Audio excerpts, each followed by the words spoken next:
देखिए बच्चों, आपका हाफ ईयरली एग्जामिनेशन शुरू होने वाला है और हाफ ईयरली एग्जामिनेशन के पहले जिस जिस लेसन से आपके एग्ज़ाम में आने वाला है क्वेश्चन, उस लेसन का मैं एक बार रिवीजन करवा देना चाहता हूँ। तो उसी क्रम में क्लास 7th का एक्सरसाइज 1.1 है, इसका रिवीजन मैं आज आपको करवा रहा हूँ। क्लास में एक बार पढ़ा चुका हूँ, लेकिन मैंने सोचा कि रिवीजन करवा दूं। इस लेसन से आपके एग्जाम में कम से कम 2 क्वेश्चन रहेंगे, ठीक है। तो शुरू करते हैं। देखिए, पहला क्वेश्चन है निम्नांकित परिमेय संख्याओं के अंश बताइए। ये देखिए, पहला क्वेश्चन है निम्नांकित परिमेय संख्याओं के अंश बताइए। अंश बताना है आपको। देखिए, निम्नांकित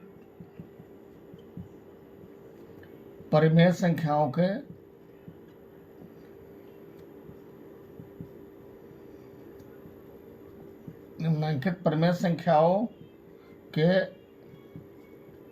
अंश बताइए। यह है आपका पहला क्वेश्चन और ये लिखा हुआ है -13/9। अब इसमें आपको अंश बताना है। अंश का मतलब देखिए, अंश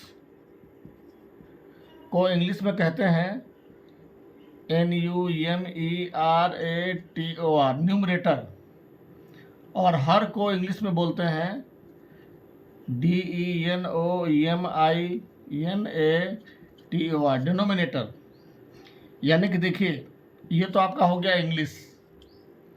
और जैसे आप लिखते हैं ना 1/2, तो ये जो बटा है, बटा के जो ऊपर संख्या है ये होता है अंश, और जो बटा के नीचे है ये होता है हर।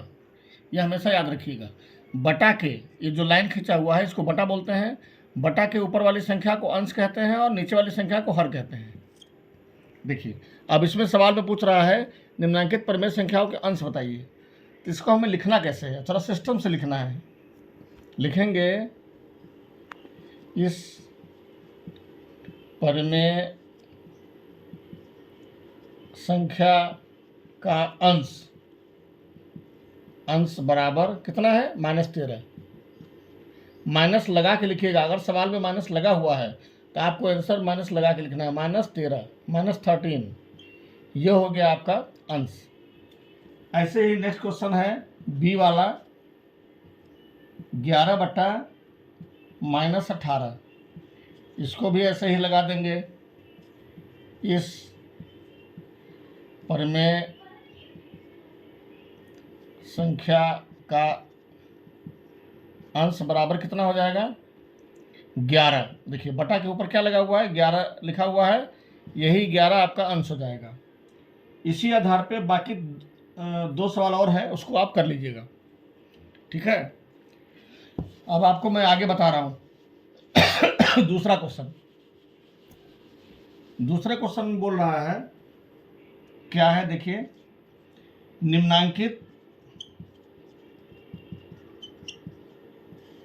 निम्नांकित परिमेय संख्याओं को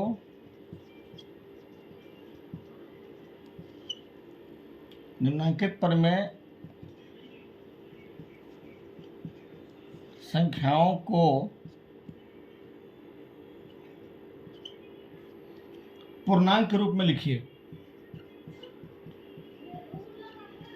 पूर्णांक के रूप में लिखिए। अब देखिए, पूर्णांक के रूप में लिखना है। पहला क्वेश्चन है 6/-1, ठीक है। अब इसको हमें लिखना है पूर्णांक के रूप में। पूर्णांक का मतलब क्या होता है, थोड़ा इसको पढ़ के देखिए तो आपको समझ में आ जाएगा। पूर्णांक मतलब पूरा अंक। पूर्णांक का मतलब पूरा अंक। नीचे बटा में कुछ होना नहीं चाहिए, पूरा अंक होना चाहिए, ठीक है। तो जितनी धनात्मक संख्याएं होती हैं, जैसे 1, 2, 3, 4, 5, और जितनी ऋणात्मक संख्याएं होती हैं, -1, -2, -3, -4, -5, ऐसे बढ़ते चले जाइए। ये जितनी संख्याएं होती हैं दोनों का कंबाइंड मिश्रण, ये क्या कहलाती है? इंटेगर्स, यानी कि पूर्णांक। ठीक है, तो ये होता है पूर्णांक। तो हमें क्या करना है? अब देखिए नीचे माइनस लगा हुआ है, तो लिखेंगे पूर्णांक के रूप में बराबर। अब नीचे माइनस लगा हुआ है, माइनस को हम ऊपर कर देंगे, -6, माइनस को ऊपर कर देंगे और 1 हटा देंगे। देखिए किसी भी संख्या को आप, जैसे मान लिया 2 लिखा हुआ है, तो उसको अगर हमें 2/1 लिखना हो तो लिख सकते हैं, लेकिन वो रूप बदल जाएगा, वो हो जाएगा परिमेय संख्या का रूप। अगर 2 लिखा हुआ है उसके नीचे 1 लगा देंगे तो ये हो गया परिमेय संख्या, और अगर 1 नहीं रहेगा तो ये हो गया पूर्णांक। ठीक है, तो ये आपका माइनस हटा देंगे, ये माइनस ऊपर चला जाएगा, और ये -6 आपका क्या हो गया? पूर्णांक के रूप में हो गया। देखिए दूसरा सवाल इसी का है, -13/1। इसको क्या करना है? वैसे ही इसको भी कर देना है पूर्णांक के रूप में बराबर। कितना हो जाएगा? नीचे वाला 1 हट जाएगा, -13 आपका आंसर हो जाएगा। ठीक है, अगर नीचे माइनस रहेगा तो वो माइनस ऊपर कर देंगे, लेकिन अगर नीचे माइनस नहीं है तो केवल 1 हटा देंगे। ये आपका है तरीका। अब ये हो गया आपका पूर्णांक के रूप में सवाल।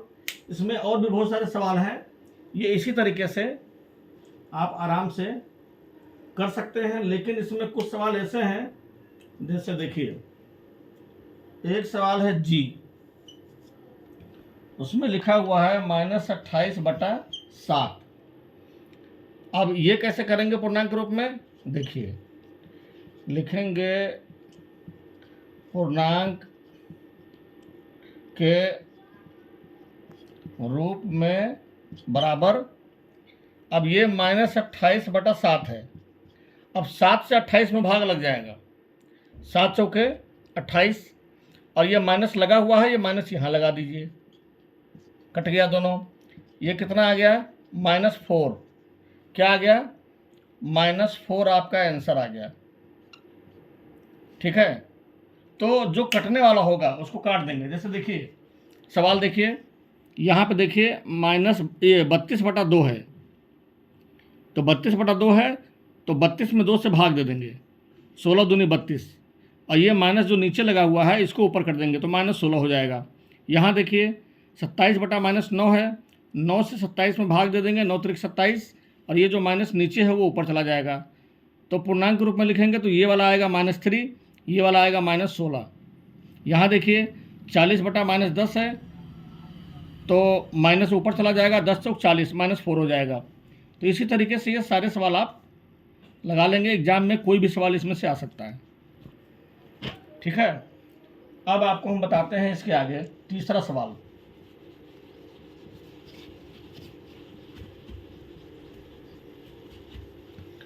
तीसरे सवाल में कह रहा है, तीसरे सवाल में कि निम्नांकित पूर्णांकों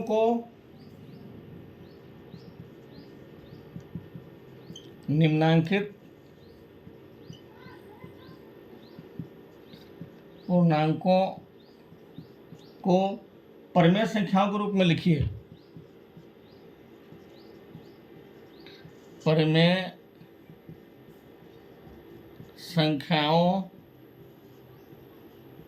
के रूप में लिखिए जिनका हर एक है, जिनका हर एक है। ठीक है, ये सवाल है आपका। और पहला सवाल दिया है क्या? -9। ये देखिए किताब में ये सवाल है आपका, निम्नांकित पूर्णांकों को परिमेय संख्या के रूप में लिखिए जिनका हर एक है। तो आपको बताया था अभी थोड़ी देर पहले कि किसी भी पूर्णांक के नीचे, कोई भी संख्या के नीचे हम 1 लगा सकते हैं। किसी भी संख्या के नीचे हम 1 लगा के लिख सकते हैं, लेकिन उसका रूप बदल जाता है। अगर एक नहीं लगा हुआ है तो ये पूर्णांक है, अगर नीचे एक लगा देंगे तो वो हो जाएगा परिमेय संख्या। क्योंकि परिमेय संख्या की डिफिनीशन होती है, परिमेय संख्या को इंग्लिश में बोलते हैं रेशनल नंबर। रेशनल नंबर मतलब परिमेय संख्या, ठीक है। तो ऐसी संख्या जिन्हें हम P बटा Q के रूप में लिख सकते हो। P बटा Q का मतलब होता है कि P की जगह पे कोई भी संख्या हो सकता है, ठीक है, और Q की जगह पे भी कोई भी संख्या हो सकता है। लेकिन इसकी डिफिनेशन क्या होती है कि ऐसी संख्याएं जिन्हें हम P बटा Q के रूप में लिख सकते हो, लेकिन ऊपर 0 हो सकता है लेकिन नीचे Q का मान 0 नहीं होना चाहिए। यानी कि Q की जगह पे 0 को छोड़ के और कोई भी संख्या रहेगा तो वह परिमेय संख्या माना जाएगा, लेकिन Q का मान 0 नहीं होना चाहिए, ठीक है। 0/1, ये देखिए ऊपर 0 है नीचे 0 नहीं है, 1 है, ये एक परिमेय संख्या है। लेकिन अगर आप कहेंगे कि 1/0 क्या ये परिमेय संख्या है, तो यह परिमेय संख्या नहीं है, क्योंकि 0 से हम 1 में भाग देंगे तो उत्तर 0 आ जाएगा। तो इसकी परिभाषा ही होती है कि ऐसी परिमेय संख्या जिन्हें हम P बटा Q के रूप में लिख सकते हो लेकिन Q का मान 0 ना हो, ठीक है। तो अब देखिए यहाँ पे -9 दिया है, इसे हमें लिखना है परिमेय संख्या के रूप में। तो क्या लिखेंगे, लिखेंगे परिमेय संख्या के रूप में बराबर -9 है, नीचे 1 लगा देंगे, ये हो गया परिमेय संख्या के रूप में।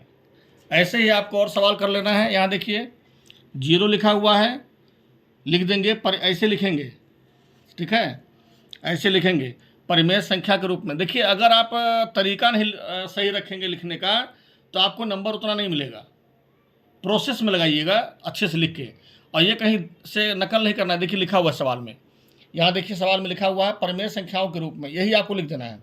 तो परिमेय संख्या के रूप में बराबर, और यहाँ देखिए 0 है तो क्या हो जाएगा 0/1। यहाँ देखिए 29 है तो लिखेंगे परिमेय संख्या के रूप में बराबर 29/1।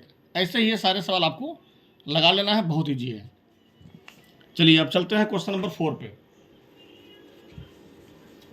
क्वेश्चन नंबर 4, इसमें क्या कह रहा है, क्या पूछ रहा है, देखिए क्वेश्चन नंबर 4 में है 3/-4 को ऐसी परिमेय संख्या, ऐसी परिमेय संख्या के रूप में व्यक्त कीजिए,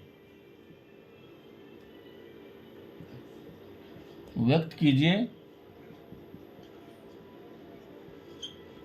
जिसका अंश है, जिसका अंश है, क्या है, अंश कितना है 6। यही सवाल है आपका। 3/-4 को ऐसी परिमेय संख्या के रूप में व्यक्त कीजिए जिसका अंश है 6, ठीक है। यानी कि पहले से जो सवाल में दिया हुआ है वो अंश अभी बताया आपको कि परिमेय संख्या के ऊपर वाली बटा के ऊपर वाली संख्या को अंश कहते हैं। तो सवाल में दिया है अंश 3 और उसे हमें बनाना है कितना 6, ठीक है। अब 6 कैसे बनेगा ये, तो देखिए लिखेंगे 3/-4 बराबर, ऐसे कर लेंगे। अब हमें 3 को बनाना है 6, तो सिंपल है, 3 को 6 बनाने के लिए 6 में 3 से भाग दे दीजिए, 3 दूनी 6, यानी कि 3 में 2 से गुना करेंगे तो 6 आ जाएगा, ठीक है। पहले से 3 दिया हुआ है, हमें लाना है 6, तो 3 से 6 में भाग दे देंगे, 3 दूना 6, यानी कि हम 2 से गुना कर देंगे, 3 में 2 से गुना कर देंगे तो हमारा 6 आ जाएगा।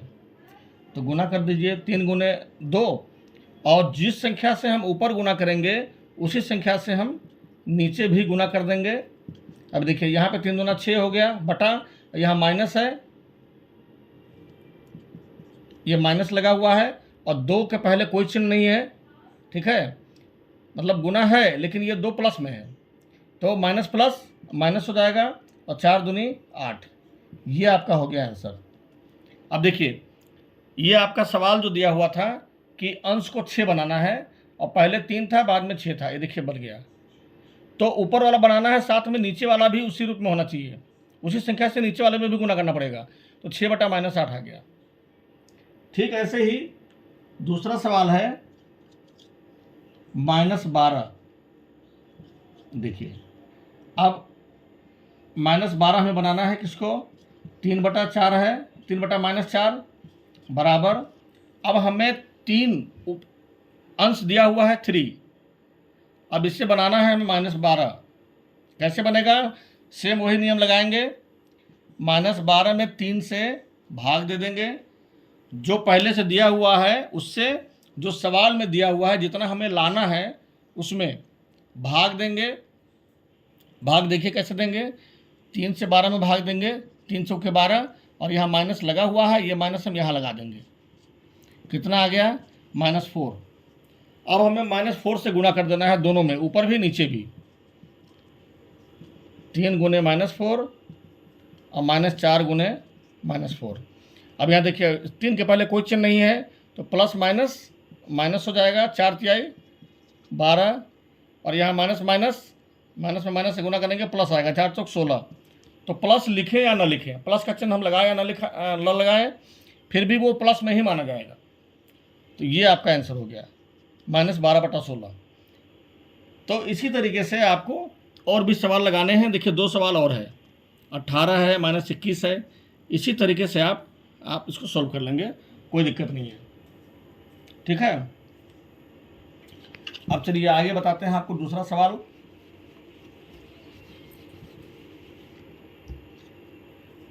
आपका क्वेश्चन नंबर है 5।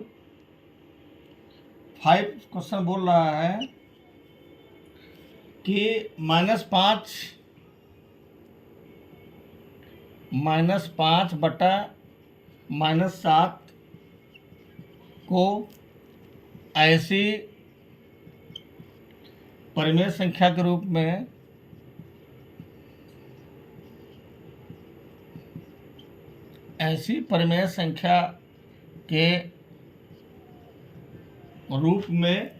व्यक्त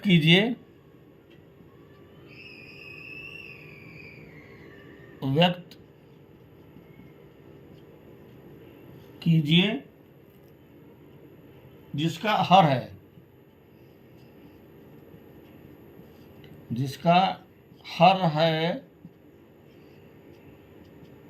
कितना हर है, सवाल में दिया हुआ है 7। सेम जो पिछला सवाल था वैसे ही सेम ये भी सवाल है, उसमें अंश को बदलना था, इसमें हर को बदलना है। अब हमें लाना है अंश, देखिए -5/-7, ये देखिए सवाल में दिया हुआ है -5/-7, हर कहते हैं बटा के नीचे वाली संख्या को हर बोलते हैं। अब हमें -7 को बनाना है 7, तो क्या करेंगे, सिंपल है, जो पहले से दिया हुआ है उससे जो सवाल में दिया है उसमें भाग दे देंगे।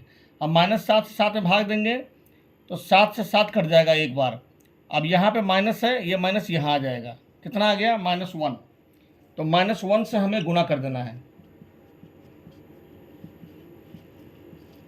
दोनों में गुना करेंगे, ऊपर भी और नीचे भी। अब देखिए माइनस माइनस प्लस हो जाएगा, 5 एकम 5, माइनस माइनस प्लस, 7 एकम 7। अब देखिए हर आपका हो गया 7, ये देखिए 7 आ गया, यही आपका आंसर हो जाएगा। उसके बाद उसी के क्वेश्चन नंबर बी है, बी में दिया हुआ है -14, सेम वैसे ही लगाएंगे, -5/-7, ये पहले से दिया हुआ है सवाल में। -7 को हमें बनाना है कितना, -14, तो -14 में -7 से भाग दे देंगे, तो माइनस से माइनस कट जाएगा, 7 दूनी 14, हमें 2 से गुना कर देना है दोनों में, -5 × 2 बटा -7 × 2। अब माइनस, अब 2 किस में है? प्लस में, तो माइनस प्लस माइनस 5 दूनी 10, माइनस प्लस माइनस 7 दूनी 14। देखिए आपका हर जो है -14 हो गया, यही लाना था। तो इसी तरीके से आपको सवाल लगाना है। उम्मीद करता हूं आपके समझ में आ गया होगा। अब क्वेश्चन नंबर 5 हो गया। अब क्वेश्चन नंबर 6 देखिए क्या बोल रहा है। क्वेश्चन नंबर 6 कह रहा है कि निम्नांकित प्रमेय संख्या के हर को धनात्मक बनाइए। निम्नांकित प्रमेय संख्या के हर को धनात्मक बनाइए। धनात्मक बनाइए, ये सवाल है। और सवाल क्या दिया हुआ है? -8 बटा -11। ठीक है, ये सवाल आपका दिया हुआ है। हमें हर को बनाना है धनात्मक। अब धनात्मक और ऋणात्मक, धनात्मक का मतलब क्या होता है? धनात्मक का मतलब होता है प्लस, जो प्लस में हो, जो संख्या प्लस में हो उसे कहते हैं धनात्मक, और जो संख्या माइनस में हो उसे कहते हैं ऋणात्मक। अब हमें बनाना है किसमें? हर को। केवल हर की बात हो रही है, हर में हर को बनाना है धनात्मक, और माइनस में है। तो देखिए जो सवाल में दिया है उसको लिखिए। और आपका अगर कोई भी संख्या माइनस में है और उससे हमें प्लस में लाना है, तो माइनस में है और प्लस में लाना है तो हमें माइनस से गुना करना पड़ेगा, तभी वो प्लस में आएगा। ठीक है, अगर हमें ऋणात्मक को धनात्मक बनाना है, माइनस दिया हुआ है, तो माइनस को प्लस में लाने के लिए ये सूत्र है, माइनस में माइनस से गुना करेंगे तभी प्लस में आएगा, तो हमें माइनस से गुना करना पड़ेगा। लेकिन यहाँ संख्या बदलने की बात नहीं हो रही है, केवल चिन्ह की बात हो रही है कि हर को धनात्मक बनाना है, तो केवल हमें चिन्ह बदलना है। तो चिन्ह बदलने के लिए हमें माइनस से गुना करना पड़ेगा, और संख्या ज्यों का त्यों रहेगा, तो इसलिए हम -1 से गुना कर देंगे। 1 एक ऐसी संख्या है जिससे हम किसी भी संख्या में गुना करें तो हमें पुनः वही संख्या प्राप्त होती है, इसीलिए -1 से गुना किया जाएगा। अब यहाँ देखिए, तो जब नीचे वाले में गुना करेंगे तो ऊपर वाले में भी गुना करना पड़ेगा। तो देखिए अब -11 है, इसमें गुना करेंगे -1 से, तो हमें ऊपर भी गुना करना पड़ेगा -1 से। ठीक है, अभी कितना हो जाएगा? माइनस में माइनस से गुना करेंगे प्लस हो जाएगा। प्लस हम लिखें या ना लिखें, 8 कम 8 बटा, फिर माइनस में माइनस से गुना करेंगे प्लस हो जाएगा 11 कम 11। अब देखिए आपका हर जो है धनात्मक बन गया। अब इसके पहले प्लस हम लिखें या ना लिखें, प्लस आप लिख भी सकते हैं और नहीं भी लिख सकते हैं। ठीक है, तो ये आपका हो गया हर धनात्मक में, आंसर हो गया। ठीक ऐसे ही आपका सवाल है बी, क्वेश्चन नंबर बी, इसी का 6वें का। 8 बटा दिया हुआ है -17। अब इसको भी हमें वैसे ही करना है, 8 बटा -17 है। अब देखिए नीचे हर जो है माइनस में है, इससे हमें बनाना है प्लस में, यानी कि धनात्मक में। तो माइनस को प्लस में लाने के लिए माइनस से गुना करना पड़ेगा, माइनस माइनस प्लस, तो -1 से इसमें भी गुना कर देंगे। तो -17 को प्लस में लाने के लिए -1 से गुना करेंगे, और जब नीचे वाले में -1 से गुना करेंगे तो ऊपर वाले में भी -1 से गुना कर देंगे। अब देखिए अब यहाँ कोई चिन्ह नहीं है, तो जब किसी संख्या के पहले कोई चिन्ह नहीं लगा हो तो वह प्लस में माना जाता है, प्लस और यहाँ माइनस। तो प्लस में हम माइनस से गुना करते हैं तो क्या आता है? माइनस। तो यहाँ माइनस लगा देंगे, 8 कम 8, और यहाँ माइनस में माइनस से गुना करेंगे प्लस हो जाएगा 17 कम 17। अब देखिए हर जो है 17 लिखा हुआ है, यानी कि ये प्लस में आ गया। आप जानते हैं ना कि प्लस अगर नहीं लगा फिर भी वो प्लस में माना जाता है। ये आपका हो गया आंसर। ठीक ऐसे ही इसमें 1-2 सवाल और है, उसको आप लगा लीजिएगा, बहुत ईजी है। तो ध्यान से देखिएगा तो आपके समझ में आएगा, और पता लगे आप हम सवाल समझा रहे हैं और आप अलग मोबाइल में दूसरे मोबाइल में वीडियो देख रहे हैं, तब आपके समझ में नहीं आएगा, तब भाई हमारी गारंटी नहीं है। और अगर आपका ध्यान रहेगा, पता लगा आप खाना खा रहे हैं, एक तरफ खाना खा रहे हैं, दूसरी तरफ मोबाइल में देख रहे हैं, तो समझ में नहीं आएगा। एक बार में एक ही काम करिएगा तो वह काम आपका अच्छे से होगा। अब देखिए क्वेश्चन नंबर आपका हर को धनात्मक बनाना हो गया। अब क्वेश्चन नंबर 7 में है अंश को धन पूर्णांक बनाइए, वैसे ही है सेम, ठीक है। क्वेश्चन नंबर 7 में देखिए, यहाँ देखिए क्वेश्चन नंबर 7, निम्नांकित परिमेय संख्या के अंश को धन पूर्णांक बनाइए। तो अंश को धन पूर्णांक बनाने के लिए क्या करेंगे, क्वेश्चन नोट कर लेंगे, -10/13 और अंश को बनाना है धन पूर्णांक में। तो आपका देखिए -10/13, अब इसमें अंश को बनाना है धन पूर्णांक, तो अंश को फिर वैसे ही लिखेंगे आंसर -10/13। अब अंश को बनाना है धन में, यानी कि प्लस में लाना है, तो अंश को फिर इसमें भी वैसे ही करेंगे। माइनस को प्लस में लाने के लिए क्या करते हैं, माइनस से गुना करते हैं, तो -1 से यहाँ गुना कर देंगे और नीचे भी -1 से गुना हो जाएगा। क्या हो जाएगा, माइनस माइनस प्लस, 10 से कम 10, यहाँ कुछ नहीं है तो प्लस है, प्लस माइनस, -13 कम 13, तो नीचे माइनस रहे या प्लस रहे उससे नहीं मतलब है। अंश को धन पूर्णांक बनाना था, अंश हमारा धन में आ गया यानी कि प्लस में, यह आपका हो जाएगा आंसर, ठीक है। तो ये आपका क्वेश्चन नंबर 7 हो रहा है। और क्वेश्चन नंबर 7 में क्या कह रहा है, आप अपने बुक में देख सकते हैं कि निम्नांकित परिमेय संख्याओं के अंश को धन पूर्णांक बनाइए, इसीलिए मैं अंश को धन पूर्णांक बना रहा हूँ। क्वेश्चन नंबर बी में है -12/-19, यहाँ भी हमें अंश को धन पूर्णांक बनाना है। -12/-19, क्या करेंगे, अंश जो है -12 है, इसको हमें बनाना है प्लस में, तो माइनस में माइनस से गुना करेंगे तभी प्लस आएगा। यहाँ भी आपका -1 से ही गुना होगा, नीचे भी -1 से गुना कर देंगे। क्या आ गया, माइनस माइनस प्लस, 12 कम 12, माइनस माइनस प्लस, 19 से कम 19, ये आपका हो गया आंसर। अंश आपका देखिए प्लस में आ गया यानी कि धन पूर्णांक। तो इस तरीके से आपको लगाना है। इसमें और भी सवाल है, सिंपल सवाल है एकदम, वैसे ही एक जैसा सवाल है, इसको आप आगे और कर लेंगे अपने हिसाब से। 8वां क्वेश्चन देखिए, 8वें क्वेश्चन में है कि निम्नांकित परिमेय संख्याओं को निम्नांकित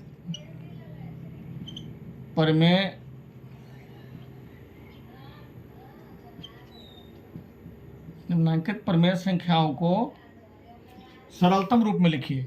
इसमें लिखिए सरलतम रूप में लिखिए। पहला सवाल दिया है आपका -8/-16, ये है। अब सरलतम रूप में लिखिए, तो सरलतम रूप क्या होता है, इसी को समझना है आपको। सरलतम रूप कहते किसको हैं, अगर सरलतम रूप आप नहीं जानेंगे तो ये सवाल नहीं कर पाएंगे। तो इसमें तो 2 चीज़ जानना जरूरी है, एक तो सरलतम रूप का मतलब क्या होता है, और दूसरा कि HCF निकालने आपको आता है कि नहीं आता है, ठीक है। क्योंकि इसमें HCF की आवश्यकता पड़ने वाली है। HCF का मतलब हाईएस्ट कॉमन फैक्टर, जिसको बोलते हैं महत्तम समापवर्तक। तो देखिए यहाँ पे हमें क्या करना है, सरलतम रूप का मतलब ये होता है कि जैसे मान लिया यहाँ दिया हुआ है -8/-16, तो 8 और 16 का HCF 1 आना चाहिए। अगर HCF 1 आता है, यानी कि महत्तम समापवर्तक अगर 1 आता है किसी भी 2 संख्या का जो बटा में है, तो वह ऑटोमेटिक सरलतम रूप में पहले से है, और अगर 1 से ज़्यादा आता है तो वह सरलतम रूप में नहीं है।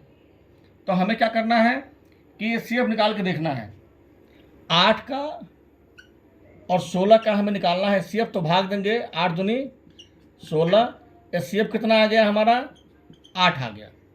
इधर वाला HCF नहीं होता है, HCF आप लगाए होंगे, जानते होंगे, ये होता है HCF।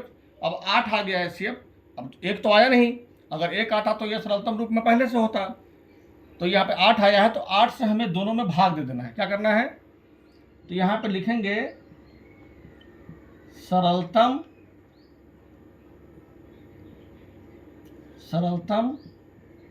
रूप में बराबर -8 बटा -16। हमारा HCF कितना आया, 8। अगर आपको HCF नहीं आता होगा तो भाई आधा घंटा 1 घंटा समय निकाल के कहीं बैठ जाइएगा, जिसको HCF आता होगा उससे सीख लीजिएगा, तभी इस सवाल में हाथ लगाइएगा। और अगर बिना HCF जानने सीखे बिना समझे अगर आप शुरू कर दिए लगाना तो फिर सवाल का बंटाधार तो होना ही है और आपका समय भी बर्बाद होगा। ठीक है, तो 8 आया है HCF, तो 8 से हमें दोनों में भाग देना है। देखिए पहले माइनस यहाँ भी है माइनस यहाँ भी है, तो माइनस से माइनस कट जाएगा, ये हमने काट दिया माइनस से माइनस। अब 8 से हम भाग देंगे दोनों में, तो 8 से भाग देंगे 8 में तो 1 आएगा, और 8 से भाग देंगे 16 में तो 2 आएगा। ठीक है, यहाँ पे 2 आ गया और यहाँ पे 1 आ गया, कट गया दोनों। कितना आंसर आ गया, 1/2। कितना आंसर आ गया, 1/2 आ गया। ये हो गया सरलतम रूप में। अब जब इसका आप HCF निकालेंगे तो 1 आएगा, पक्का है, निकाल के देख लीजिए। 1 से भाग दीजिए, 1 2 जा 2। कितना आया HCF, 1 आया कि नहीं आया। तो अगर HCF 1 आया तो वह सरलतम रूप में हो गया। इसी तरह आपको लगाना है, आराम आराम से लगाइएगा, बहुत आराम से लगता चला जाएगा, कोई दिक्कत नहीं है। देखिए अगला सवाल है सरलतम रूप में 13 बटा -26। इसको भी सरलतम रूप में लिखना है, तो वैसे ही लिखेंगे सरलतम रूप में बराबर 13 बटा -26। अब यहाँ देखिए सेम वैसे ही करना है। 13 और 26 का 13-26 का हमें क्या निकालना है, HCF। तो 13 से हमें 26 में भाग देना पड़ेगा, 13 दूना 26। HCF कितना आ गया हमारा, 13 आ गया। अब पहले देखिए यहाँ माइनस है, यहाँ माइनस है, ऊपर प्लस है, तो उससे हमको नहीं मतलब है। ये माइनस है, पहले 13 से भाग दे दीजिए। 13 से भाग दिए 13 में 1 आ गया, और 13 से भाग दिए 26 में 2 आ गया। ठीक है, तो यहाँ माइनस लगा हुआ है, यहाँ माइनस लगा दीजिए। कितना आ गया, 1/-2 आ गया, 1/-2 आ गया। तो कभी भी आंसर लिखते हैं तो माइनस नीचे लगाकर आंसर नहीं छोड़ा जाता है, माइनस हमेशा ऊपर कर दीजिए। तो ये कितना आ गया, -1/2। ये हो गया आपका सरलतम रूप में। ठीक है, अब माइनस को ऊपर कर दिया जाता है आंसर लिखते समय। ये आपका लग गया सवाल। ऐसे ही आप HCF निकालते जाएंगे। एक सवाल और है, देखिए -6 बटा -24। इसको भी निकालते हैं। सरलतम रूप में बराबर -6 बटा -24। अब देखिए माइनस से माइनस कट गया।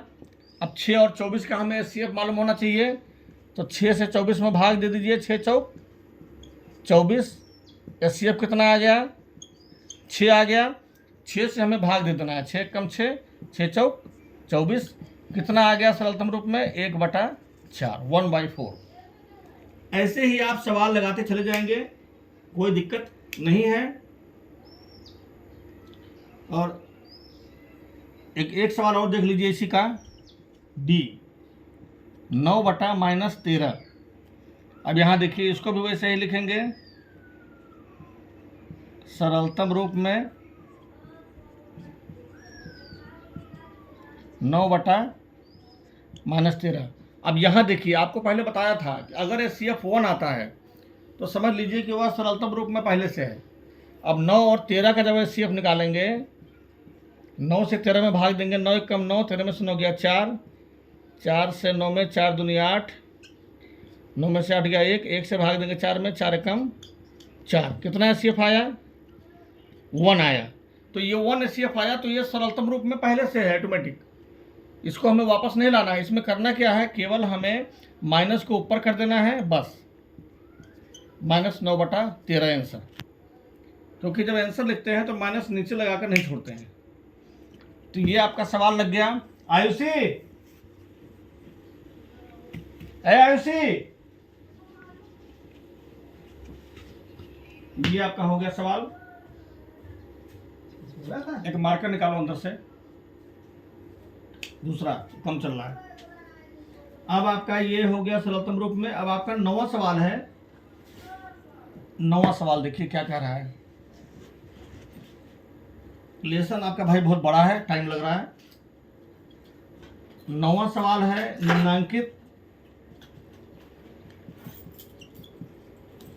निम्नांकित परिमेय संख्या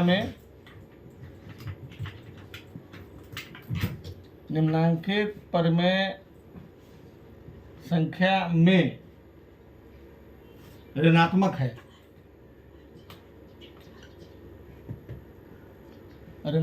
है। बताना है कौन ऋणात्मक है या नहीं है। -9/21 पहला सवाल है। -9/21 ये सवाल है पहला। तो -9/21 में अब आप धनात्मक ऋणात्मक के बारे में हम आपको बता चुके हैं पहले कि कौन धनात्मक होता है और कौन ऋणात्मक होता है। तो ये आपको हम पहले बता चुके हैं। तो यहाँ देखिए, इसमें अगर देखिए किसी भी संख्या पे अगर ऊपर भी माइनस है और नीचे भी माइनस है तो उसको धनात्मक माना जाता है। क्यों? क्योंकि माइनस से माइनस आपका कट जाएगा तो क्या बचेगा, 1/2। जैसे -9 अगर -21 है तो माइनस से माइनस कट जाएगा 9/21। तो जब कोई चिन्ह नहीं लगा है तो प्लस में माना जाता है, तो वह धनात्मक होता है। लेकिन अगर केवल एक माइनस का चिन्ह लगा है तो वह क्या होगा, ऋणात्मक। केवल एक माइनस लगा हुआ है तो यह क्या हो जाएगा, ऋणात्मक। तो क्या लिखेंगे यह परिमेय संख्या क्या है, ऋणात्मक है। क्या है, ऋणात्मक है। समझ गए होंगे। केवल एक माइनस, अगर एक माइनस केवल है तो वह ऋणात्मक है, चाहे वो माइनस ऊपर हो चाहे नीचे हो। और अगर दोनों माइनस लगा है, ऊपर भी नीचे भी, तो भाई एक माइनस से दूसरा माइनस कट जाएगा, फिर वो प्लस में हो जाएगा, धनात्मक हो जाएगा। तो इसमें केवल पूछ रहा है ऋणात्मक। आपको धनात्मक पर ध्यान नहीं ले जाना है। सवाल में जो कह रहा है केवल उतना ही उत्तर देना है। पूछ रहा है कि यह धनात्मक है या ऋणात्मक है, तो हमें बताना है यह परिमेय संख्या ऋणात्मक है। उसी का दूसरा सवाल है, देखिए बी लिखा हुआ है -8/-13। अभी आपको बता ही रहा था। अब ये देखिए, अब ये -8/-13 है तो क्या होगा, माइनस से माइनस कट जाएगा, और जब कट जाएगा तो माइनस रहेगा ही नहीं एक भी, तो यह क्या हो जाएगा, धनात्मक। तो क्या लिखेंगे, यहाँ हमें धनात्मक के बारे में नहीं लिखना है कि यह धनात्मक परिमेय संख्या है, यह हमें पूछ रहा है ऋणात्मक है या नहीं है। तो हमें लिखना है यह परिमेय संख्या ऋणात्मक नहीं है। यह परिमेय संख्या ऋणात्मक नहीं है। ठीक है, ऐसे आपको करना है। देखिए अब आगे इसके देखिए सवाल सी में कह रहा है 18/-35। ठीक है, अब इसमें केवल एक माइनस लगा हुआ है तो क्या लिखेंगे नीचे कि यह परिमेय संख्या ऋणात्मक है। यहाँ देखिए डी -21/-23, इसमें माइनस से माइनस कट जाएगा, क्या लिखेंगे, यह परिमेय संख्या ऋणात्मक नहीं है। यहाँ भी ऊपर नीचे दोनों माइनस लगा है, क्या लिखेंगे, यह परिमेय संख्या ऋणात्मक नहीं है, माइनस से माइनस कट जाएगा। ठीक है, तो ये आपका सवाल था क्वेश्चन नंबर 9। अब आपका क्वेश्चन नंबर 10। क्वेश्चन नंबर 10 नया है। क्वेश्चन नंबर 10 में इसको बंद कर दो, रख दो। क्वेश्चन नंबर 10 में क्या कह रहा है, देखिए कि निम्नलिखित परिमेय संख्याओं को सरलतम रूप में लिखिए। सरलतम रूप में लिखना आपको हम बताए हैं, और एक बार और बता दे रहे हैं। इसमें से एक सवाल बता दे रहा है। 10वां सवाल है, निम्नलिखित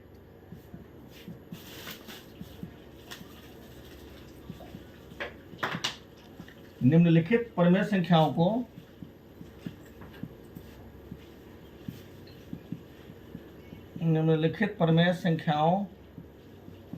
को सरलतम रूप में लिखिए।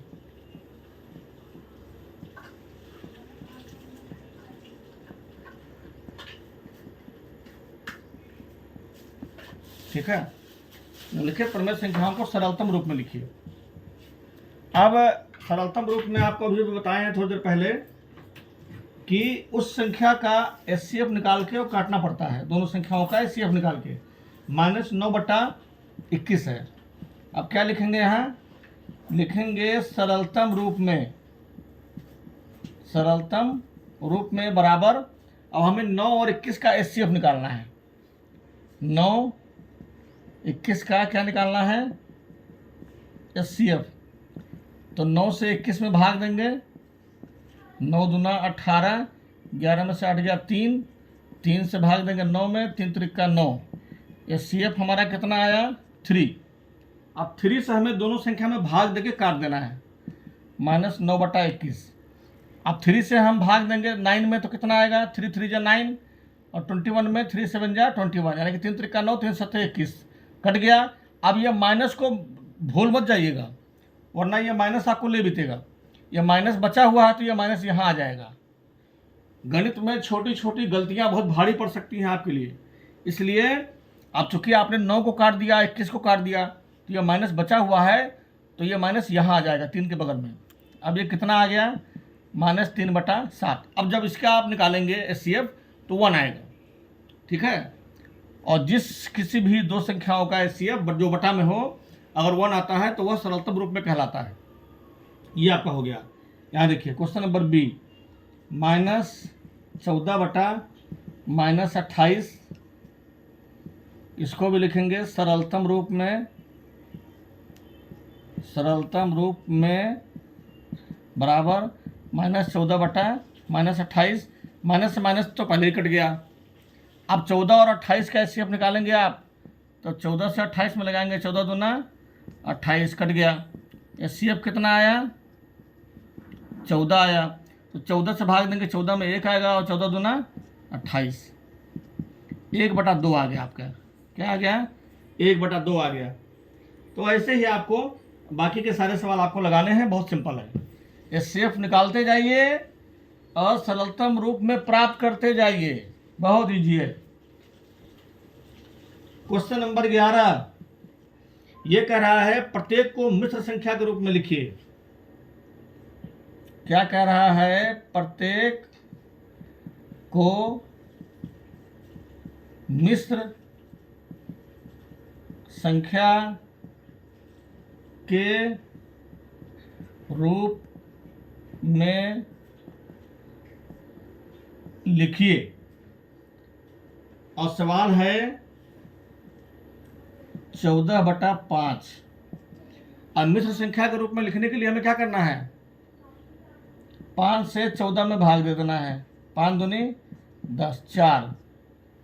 तो ये 2 पूर्णांक हो गया, 2.4/5। अब देखिए 5 दूनी 10, नीचे वाली संख्या से बगल वाली संख्या में गुना करेंगे। 5 दूनी 10 और 4 को जोड़ देंगे तो कितना हो जाएगा, 14। 14/5 ये आ रहा है। तो एक संख्या पूरा हो और बाकी दो संख्या जो हो बटा के रूप में हो, यही होता है मिश्र संख्या। ठीक है, एक पूर्णांक हो और बाकी बटे में हो। तो ये आपका हो गया आंसर। यहाँ देखिए क्वेश्चन नंबर बी में -9/4 है। यहाँ भी हमें 4 से 9 में भाग दे देना है, -9 में नहीं लगाना है, सीधा 4 से 9 में भाग दीजिए। 4 दूनी 8, 9 में से 8 गया 1, 2 पूर्णांक 1/4, 4 दूनी 8 और 1 9। अब माइनस सवाल में लगा हुआ है तो लास्ट में यहाँ माइनस लगा दीजिए। ये हो गया आपका मिश्र संख्या के रूप में। क्वेश्चन नंबर सी है -25/7। 7 से आप भाग दीजिए 25 में, 7 त्रिक 21, 5 में से गया 4, कितना आंसर हो जाएगा। चूँकि सवाल में माइनस लगा हुआ है तो यहाँ भी माइनस लगाना है, -3 पूर्णांक 4/7। ये हो गया आपका आंसर।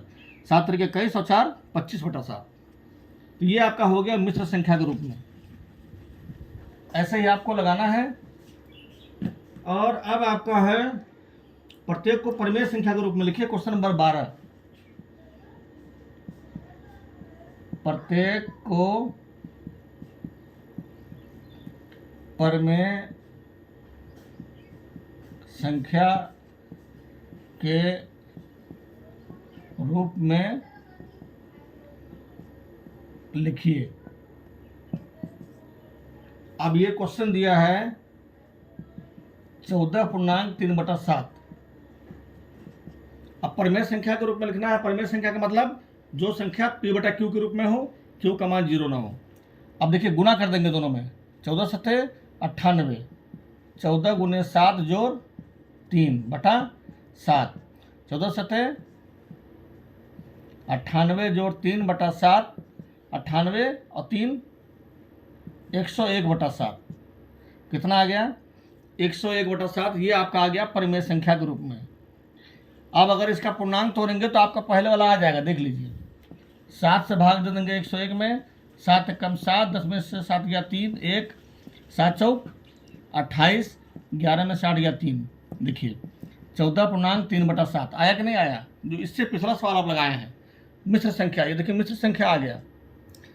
तो 14 सत्ते 98 और 3 101। तो इस तरह से आपको लगाना है। परिमेय संख्या का मतलब है जो केवल बटा के रूप में हो, p/q के रूप में। तो ये आपका हो गया परिमेय संख्या। ऐसे ही आपको लगाना है। परिमेय संख्या के रूप में जितना भी चेंज करना है सब ऐसे ही होगा। ये देखिए क्वेश्चन नंबर बी है, परिमेय संख्या के रूप में -3.1/4। तो आप चाहे गुना करें या ना भी करेंगे तो भी कोई दिक्कत नहीं, वैसे भी कर लीजिए। यहाँ लिख दीजिए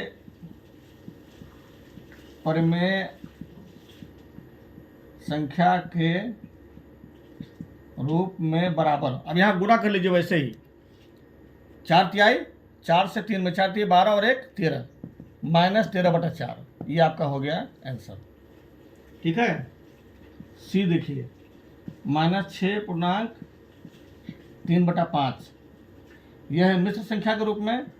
हमें लिखना है परिमेय संख्या के रूप में। तो परिमेय संख्या के रूप में बराबर। अब गुना कर लीजिए। 5 से 30 और 3 33, 33/5 -33/5। ये आपका आ गया परिमेय संख्या के रूप में। ऐसे ही आपको कर लेना है, कोई दिक्कत नहीं है। अब आपका सवाल कह रहा है, बस ज़्यादा नहीं है, 2-3 सवाल और है आपका। लेसन ही बहुत बड़ा है आपका। यहाँ देखिए 13वां सवाल है, खाली जगह भरिए। यहाँ 4 दिया है नीचे, यहाँ -20। देखिए 13वां सवाल आपका है खाली जगह भरिए। तो 4 से यहाँ पे -5/4 है। देखिए 13वां सवाल, खाली जगह भरिए -5/4 बराबर। यहाँ खाली यहाँ -20 दिया है और यहाँ खाली स्थान है बराबर। यहाँ पे 28 दिया हुआ है और यहाँ खाली स्थान है। एक सवाल आपको बता दे रहा हूँ, बाकी आप ऐसे ही कर लेंगे। तो देखिए यहाँ पे 4 है, यहाँ -20 है। तो -20 कैसे आएगा? अगर हम 4 से -20 में भाग दे देंगे, 4 पंचे 20, यानी कि -5। -20 है ना, यहाँ हमने 20 लिखा है तो माइनस है, तो यहाँ माइनस आ जाएगा। -5 से गुना करेंगे तो यानी कि 4 से -5 में गुना करेंगे तो -20 आएगा। तो -5 से है ही हमें इसमें भी गुना करना है। तो -5 से -5 में गुना करेंगे तो क्या आ जाएगा? Minus plus 5 × 25। यहाँ क्या लिखेंगे? 25 लिखेंगे। यहाँ 4 से 28 लाना है। 4 में 28 से गुना करेंगे, 4 से 28 में भाग देंगे 7 आएगा। तो 4 से 7 में गुना करेंगे तो 28 हो जाएगा। तो वैसे ही -5 में हमें 7 से गुना कर देना है। तो -5 में 7 से गुना करेंगे, माइनस प्लस, -7 × 35। यहाँ कितना हो जाएगा? -35। तो ऐसे ही बाकी सवाल आप कर लीजिएगा, बहुत सिंपल है। देखिए अब आगे देखिए, 14वें सवाल में कह रहा है प्रत्येक के समतुल्य 3 और परमेय संख्याएं लिखिए। 3 और परमेय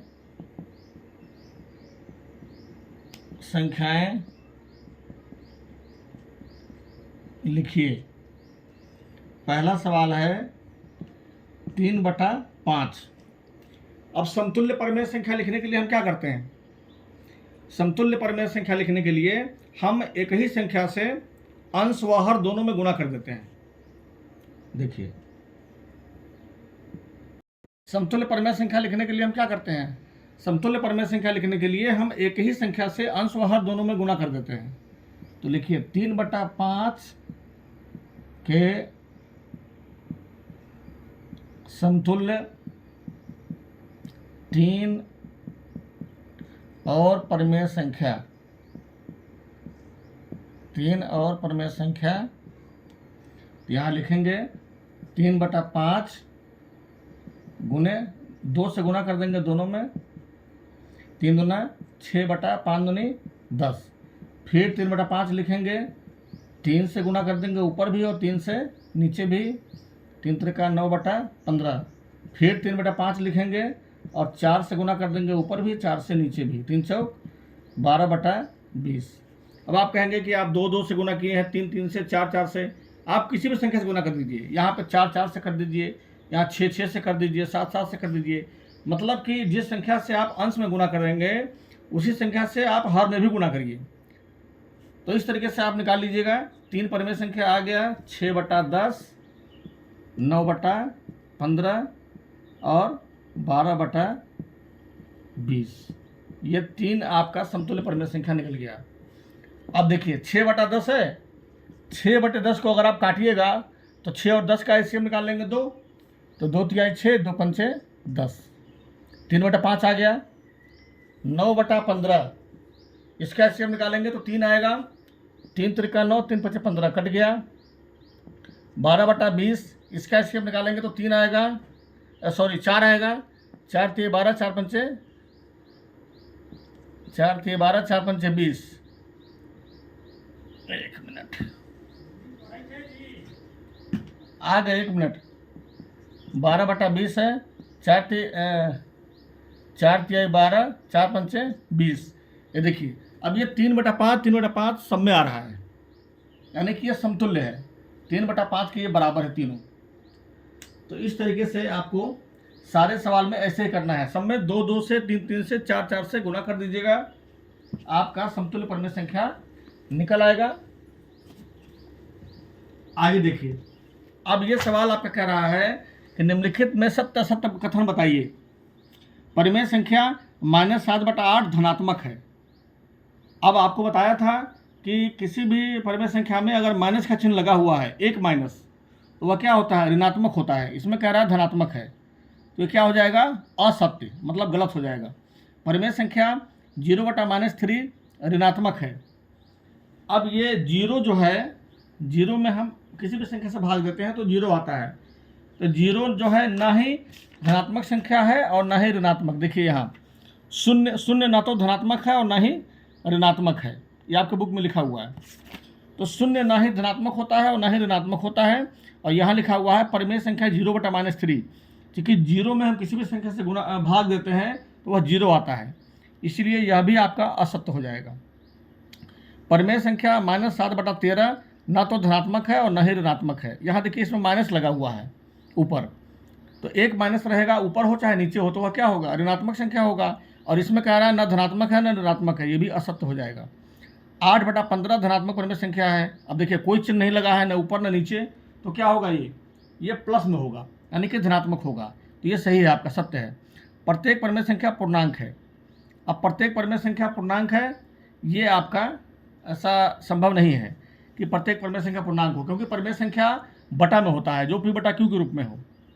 जैसे 2/3, 3/4, 5/6, ये सब परमेय संख्याएं हैं। तो प्रत्येक परिमेय संख्या पूर्णांक नहीं हो सकती।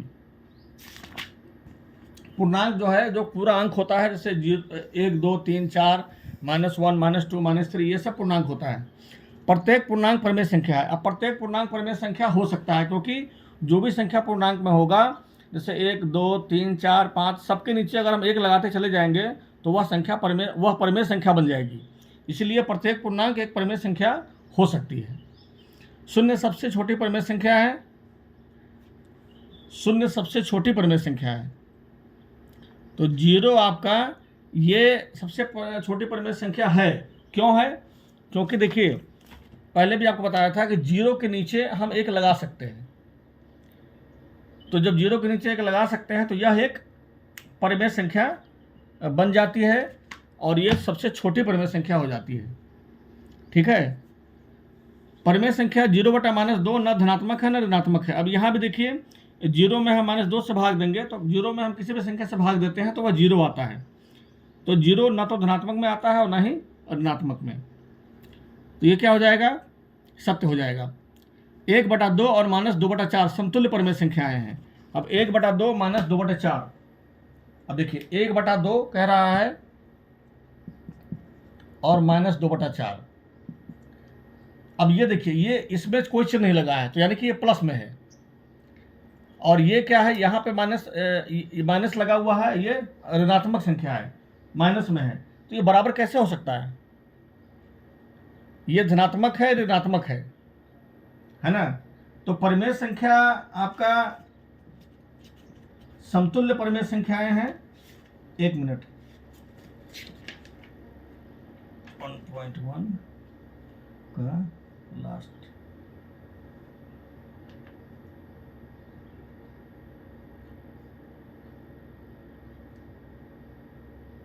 आई सत्य है। तो ये आपका धनात्मक है, ऋणात्मक है। तो परिमेय संख्या दोनों बराबर नहीं है। ठीक है। क्योंकि 1/2 अगर ये होता तो ये बराबर हो जाता। अब यहाँ पे 1/2 है, यहाँ पे आ रहा है -1/2। इसको काटने पे 2 1 2, 2 दूनी 4। अब ये माइनस यहाँ लग जाएगा, तो यहाँ पे -1/2 आ रहा है और यहाँ पे 1/2 है। तो इसलिए दोनों परिमेय संख्या आपस में बराबर नहीं है। उसके बाद आपका सवाल है, देखिए, -3/5 और 6/-11 समतुल्य परिमेय संख्याएं हैं। ये दोनों समतुल्य मतलब बराबर है या नहीं है? कौन कौन कह रहा है? देखिए कौन कौन संख्या है। देखिए, एक संख्या है -3/5 और दूसरी संख्या है 6/-11। कह रहा है दोनों समतुल्य है, यानी कि बराबर है। तो इसको दिखाने के लिए हम क्या करेंगे? -3/5 में जो दूसरी परिमेय संख्या है उसके हर से गुना कर देंगे, दोनों में ऊपर नीचे, तो आ जाएगा -33/55। और जो दूसरी परिमेय संख्या है, इसमें जो है पहली परिमेय संख्या के हर से गुना कर देंगे। अब ये देखिए कितना आ रहा है, -30/55। अब यहाँ देखिए, इसके नीचे बराबर है 55, लेकिन यहाँ पे -33 आ रहा है और यहाँ -30 आ रहा है। तो दोनों अलग अलग संख्या है, ये बराबर नहीं है। तो इसीलिए क्या हो जाएगा? समतुल्य नहीं है। समतुल्य का मतलब होता है बराबर। तो आपका देखिए -4/11, 4/-11 और माइनस यहाँ लगा हुआ है 4/11, एक ही परिमेय संख्या के विभिन्न रूप हैं। सही है, 4/11, 4/11, 4/11 तीनों में है, परिमेय संख्या वही है, लेकिन उसके रूप अलग अलग हैं। तो ये आपका लेसन समाप्त हुआ और ये लेसन 1.1 का क्लास 7th का था। इसे आप अच्छे से तैयार कर लीजिएगा। इसमें से 2 सवाल आपके एग्जाम में रहेगा और अगर आप अच्छे से तैयार कर लेंगे तो फिर आपका नंबर बढ़िया आएगा। और आप ही के अच्छा नंबर लाने के लिए मैंने इतना मेहनत किया है, तो आप भी मेहनत करिए। फिर अगला वीडियो आपके लिए बनाएंगे जिसमें से 1 या 2 सवाल ज़रूर रहेगा और बहुत जल्द बनाएंगे। ठीक है, ओके।